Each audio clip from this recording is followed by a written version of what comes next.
Máme tu vlastne z Argentíny a z Chile 2 závodníkov, tým pádom sme akože radi, je to také trošinku také exkluzívne.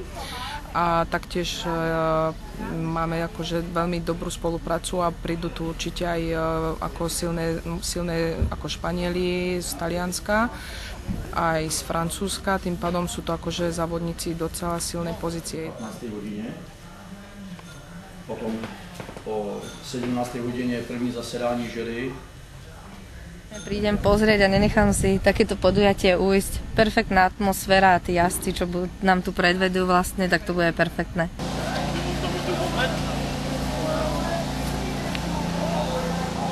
Už v sobotu budú kvalifikačné jazdy a v nedeľu už sa vlastne od rána budú preteky. Takže ich srdečne pozývame. Nech prídu pozbudiť a popozerať sa.